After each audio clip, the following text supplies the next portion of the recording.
Quando deixamos o macaco, ele estava no reino dos infernos, tentando abrir caminho com os pés, as garras e os braços através das paredes da casa. As experiências do macaco no reino dos infernos são aterradoras e horríveis.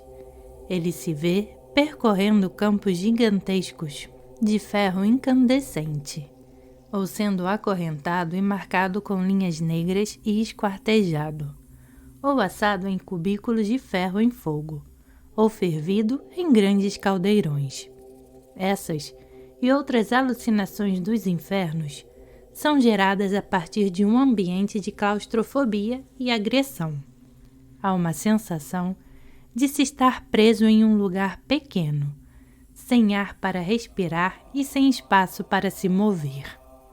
Preso como está, o macaco não só tenta destruir as paredes da sua claustrofóbica prisão, mas tenta até se matar, a fim de escapar de seu doloroso e contínuo sofrimento. Entretanto, ele não pode realmente se matar, e suas tentativas suicidas apenas intensificam sua tortura.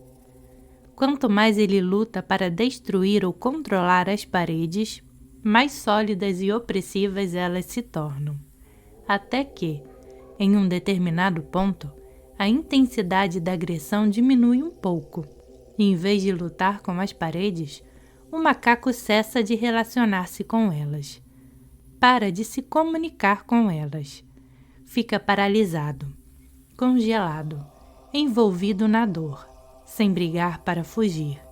Aqui, ele experimenta as diversas torturas que envolvem passar frio extremo e viver em áreas acres, estéreis, desoladas. Porém, finalmente o macaco começa a sentir-se exausto de tanto lutar. A intensidade do reino dos infernos diminui. O macaco começa a relaxar e repentinamente enxerga a possibilidade de um modo de ser mais aberto, mais espaçoso. Ele anseia por esse novo estado. E esse é o reino dos fantasmas famintos ou preta louca. A sensação de empobrecimento e de estar faminto por algo que o alivie. No reino dos infernos, ele vivia tão ocupado com sua luta que não tinha tempo nem de pensar na possibilidade de alívio. Agora, experimenta uma grande fome por condições mais agradáveis, mais espaçosas, e fantasia inúmeras maneiras de satisfazê-la. Pode imaginar estar vendo um espaço aberto muito distante, mas, quando aproxima-se dele, encontra um vasto e terrível deserto. Ou pode ver uma exuberante árvore frutífera à distância, mas ao aproximar-se, descobre que ela não tem frutos ou que alguém a está guardando.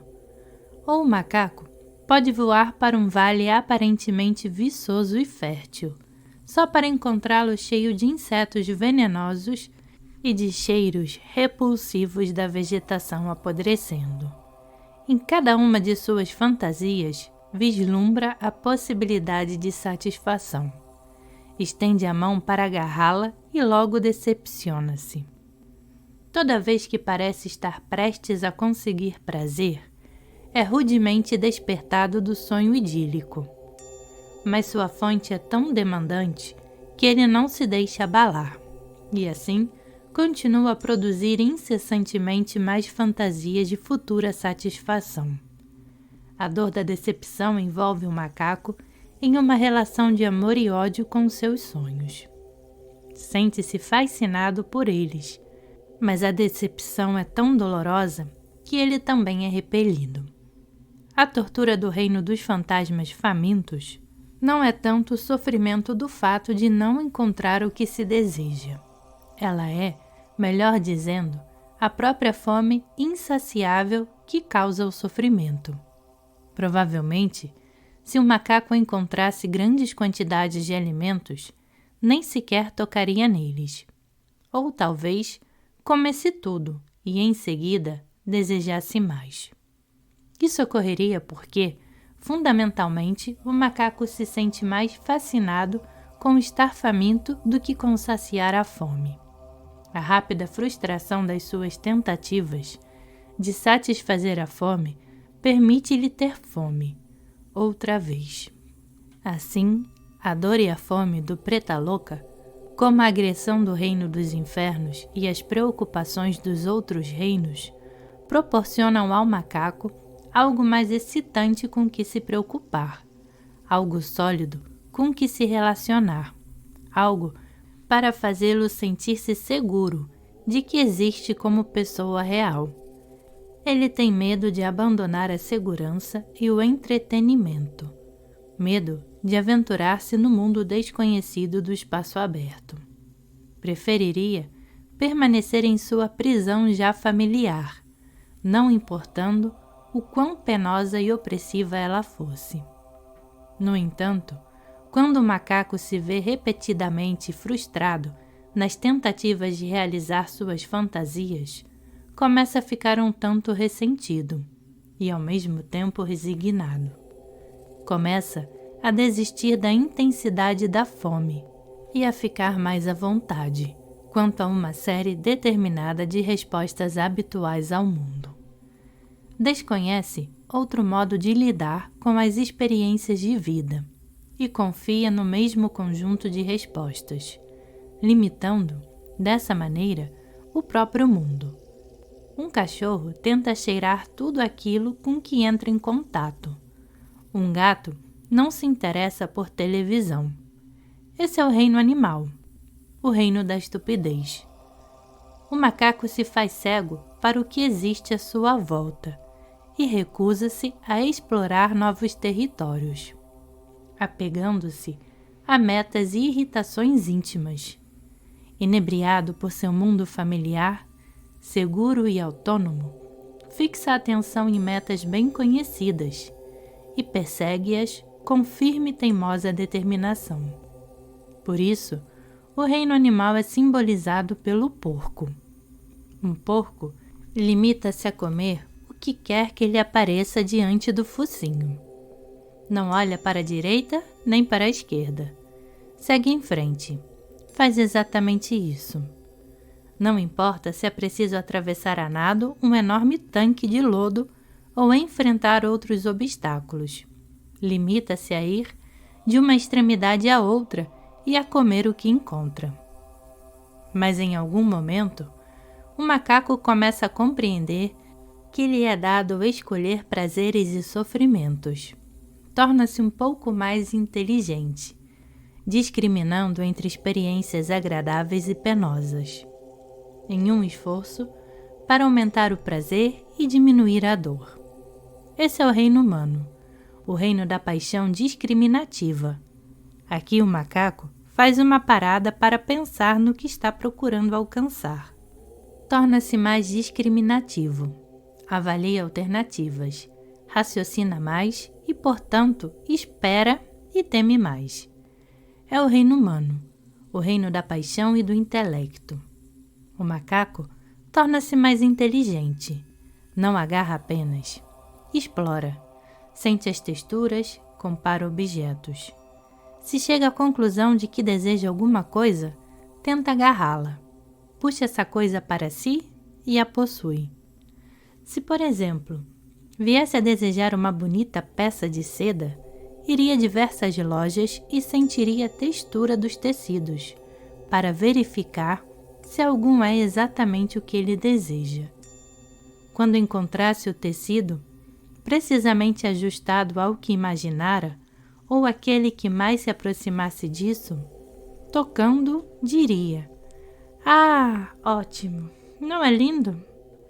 Creio que vale a pena comprá-lo." Em seguida, pagaria pelo tecido, para levá-lo para casa, para mostrá-lo aos amigos e pedir-lhes que o tocassem e apreciassem a textura da bela peça. No reino humano, o macaco está sempre pensando em como possuir coisas que lhe dão prazer. Talvez eu devesse comprar um ursinho de pelúcia para levar para a cama. Alguma coisa amável, fofa, macia, quente e peluda. O macaco descobre, porém, que embora seja inteligente e possa manipular seu mundo a fim de obter algum prazer, ainda assim não pode garantir o prazer nem ter sempre o que deseja. É atormentado pela doença, pela velhice, pela morte, por frustrações e problemas de todos os gêneros. A dor é a companheira constante de seus prazeres.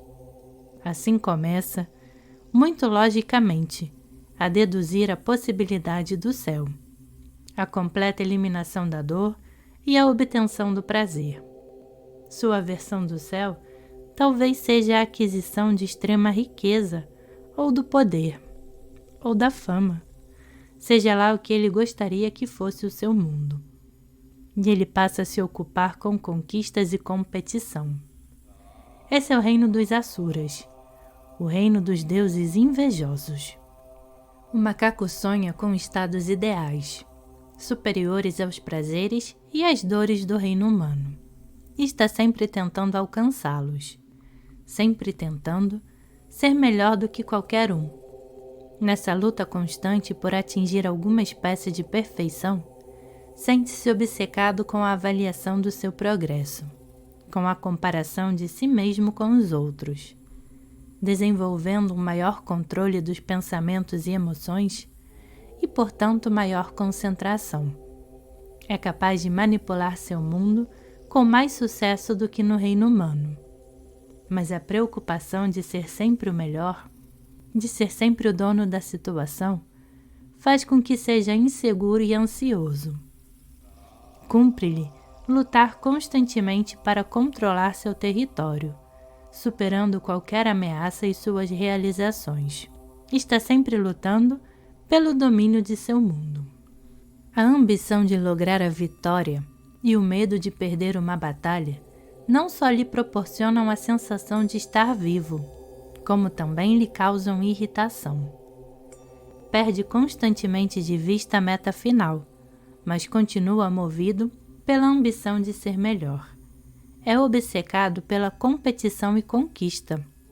Procura situações agradáveis, atraentes, que pareçam fora do seu alcance e tenta arrastá-las para seu território. Quando o objetivo é difícil demais para ser atingido, afasta-se assustado da luta e recrimina-se por não haver se disciplinado, por não trabalhar com mais afinco. Dessa maneira, vê-se cativo em um mundo de ideais não realizados, de autocondenação e medo do fracasso. Finalmente, é capaz de atingir seu objetivo. Torna-se milionário, líder de um país, artista famoso. De início, logo após havê-lo atingido, ainda sente-se um tanto inseguro.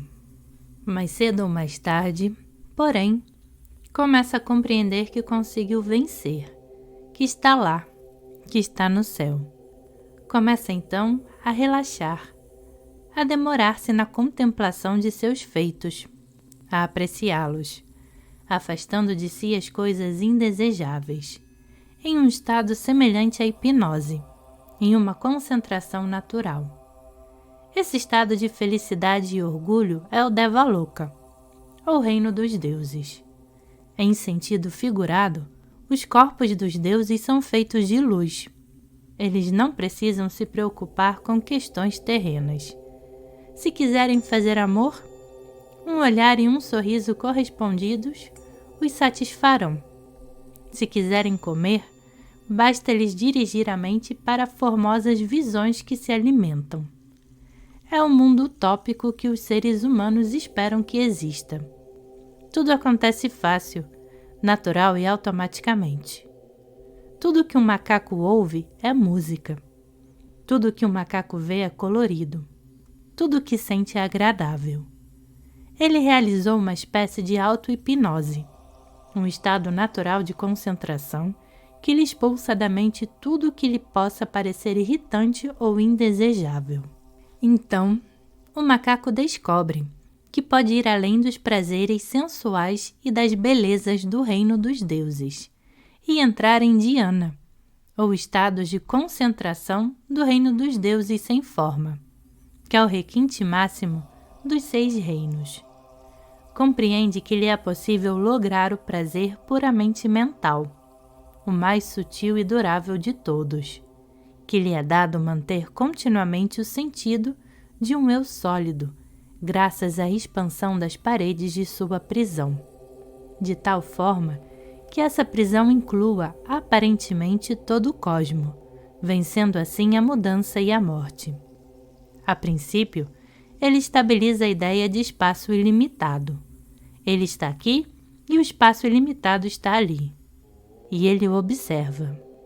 Impõe a sua ideia pré-concebida ao mundo. Cria o espaço ilimitado e alimenta-se dessa experiência. A fase seguinte é a da concentração na ideia da consciência ilimitada. Aqui, ele não apenas estabiliza o espaço ilimitado, mas também estabiliza a inteligência que o percebe. Do seu quartel-general, o ego contempla o espaço e a consciência ilimitados. O império do ego se estendeu completamente, e nem a autoridade central pode imaginar até onde chega seu território. O ego converte-se em um animal imenso, gigantesco.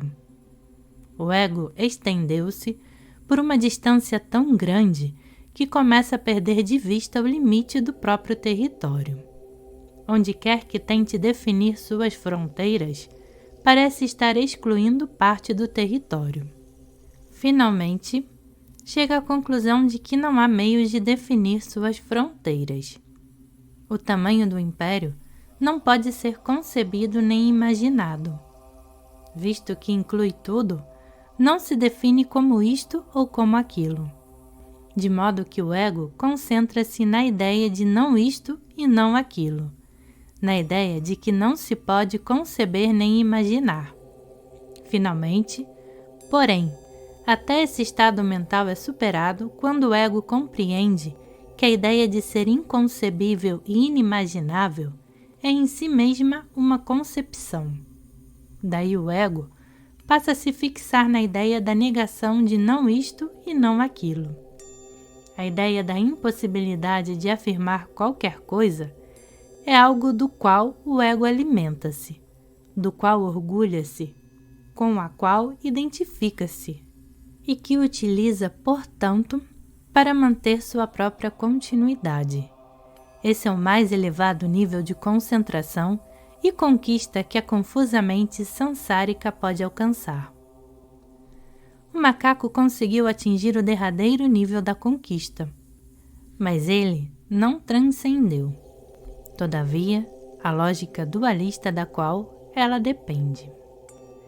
As paredes da sua casa continuam sólidas, conservam ainda a qualidade do outro, em um sentido sutil. O macaco pode ter logrado harmonia, paz e felicidade temporárias, através de uma aparente união com suas projeções. Mas a coisa toda está sutilmente fixada. É um mundo fechado. Tornou-se tão sólido quanto as paredes. Alcançou o estado de egoidade. Ele ainda preocupa-se com sua segurança e com valorizar a si mesmo. Ainda está preso a ideias e conceitos fixos a respeito de si mesmo e do mundo. Ainda leva muito a sério as fantasias do quinto skanda, uma vez que seu estado de consciência se baseia na concentração, na fixação no outro. Cumpre-lhe verificar e manter continuamente sua realização. Que alívio estar aqui no reino dos deuses. Finalmente o consegui. Realmente o consegui. Mas espere aí, será realmente que consegui? Ah, lá está ele. Sim, eu consegui. Eu consegui.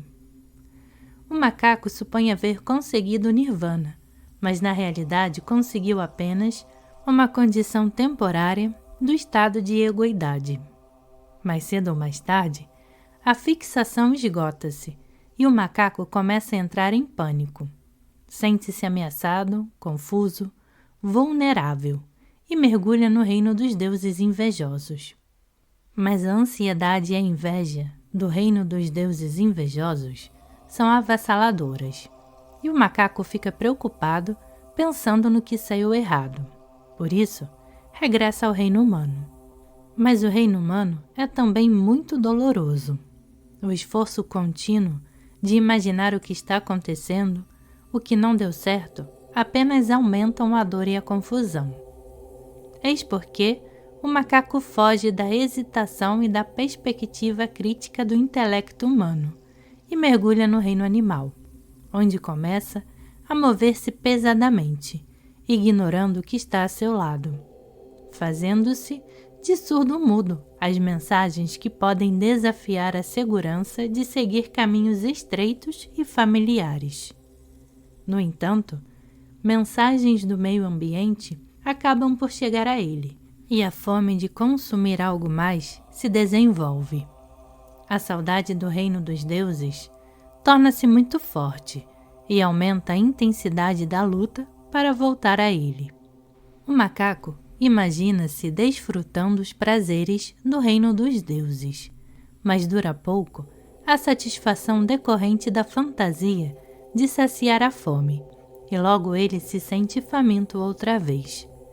A fome continua indefinidamente, até que o macaco, esmagado pela frustração da fome recorrente, mergulha em uma luta ainda mais intensa para satisfazer seus desejos. Sua agressão é tão intensa que o ambiente à sua volta responde com igual agressividade, e desenvolve-se uma atmosfera de calor e claustrofobia. O macaco se vê de volta aos infernos. Conseguiu traçar um círculo completo do inferno ao céu e vice-versa. Esse ciclo perpétuo de luta, conquista, desilusão e dor é o círculo do Sansara, a reação kármica em cadeia da fixação dualista. Como o macaco pode sair desse ciclo de aprisionamento, que é autossuficiente e aparentemente sem fim? É no reino humano que surge a possibilidade de quebrar a cadeia kármica ou o círculo do Sansara. O intelecto do reino humano e a possibilidade de uma ação discriminativa permitem que todo o processo de luta seja questionado. É possível ao macaco questionar a obsessão de relacionar-se com alguma coisa, de conseguir alguma coisa. É possível para ele questionar a solidez dos mundos que experimenta. Para fazê-lo, precisa desenvolver a consciência panorâmica e o conhecimento transcendental. A consciência panorâmica permite ao macaco ver o espaço no qual a luta é travada, de modo que ele começa a ser capaz de ver a qualidade irônica e cômica do espaço. Em vez de lutar simplesmente, ele começa a experimentar a luta e a enxergar sua futilidade. Ele ri em meio às alucinações. Descobre que quando não está combatendo as paredes, elas não são repulsivas nem duras, mas ao contrário, quentes, macias e penetráveis. Descobre que não precisa saltar das 5 janelas, nem por abaixo das paredes, nem mesmo fixar-se a elas. Pode passar através delas em qualquer lugar. Eis porque a compaixão, ou karuna, é descrita como suave e nobre coração. É um processo de comunicação suave, aberto e quente. A clareza e a precisão do conhecimento transcendental permite ao macaco ver as paredes de maneira diferente. Ele começa a compreender que o mundo nunca esteve fora dele, que o problema foi criado por sua própria atitude dualista, pela separação entre o eu e o outro. Começa a compreender que ele mesmo empresta solidez às paredes, que ele mesmo se faz prisioneiro através da ambição, e assim compreende que para livrar-se da prisão é necessário abandonar a ambição de fugir e aceitar as paredes tais como são. Pergunta: E se alguém nunca sentiu de verdade a necessidade de lutar? Se nunca chegou a desejar sair de casa? Talvez sinta um pouco de medo do que existe do outro lado das paredes e assim as utilize como proteção. Resposta: de um modo ou de outro, se esse alguém é capaz de estabelecer um relacionamento amistoso com as paredes, elas deixarão de existir como tais. Por mais que as queira usá-las como proteção, elas já não estarão lá. É muito paradoxal o fato de que, quanto mais você se desagrada da parede, mais forte e grossa ela se torna, e quanto mais faz uma amizade com ela, mais ela desaparece. Pergunta: eu gostaria de saber se a dor e o prazer estão em pé de igualdade com a discriminação intelectual entre o bom e o mal, ou entre o certo e o errado. Essa discriminação se deve a uma atitude subjetiva? Resposta: sou da opinião de que o prazer e a dor nasceram na mesma espécie de terreno. Via de regra, as pessoas consideram a dor má e o prazer bom, de forma que o prazer é tido como alegria e bem-aventurança espiritual, estando ligada ao céu, enquanto a dor é associada ao inferno. Nessas condições, se você for capaz de ver o absurdo e a ironia de suas tentativas de alcançar o prazer pela rejeição da dor, temendo a dor extrema e assim esforçando-se por seguir no rumo do prazer, verá que tudo é muito engraçado. Algum senso de humor está faltando nas atitudes das pessoas em relação ao prazer e à dor. Pergunta: você declarou anteriormente que nós criamos desvairadamente o mundo fenomênico e desejamos fugir dele. Compreendo que o ensinamento budista afirme que o mundo fenomênico é simplesmente a manifestação do vazio. Assim eu lhe pergunto: do que estaríamos fugindo? Resposta: o fato é que, na percepção do ego, o mundo fenomênico é muito real, avassalador, sólido.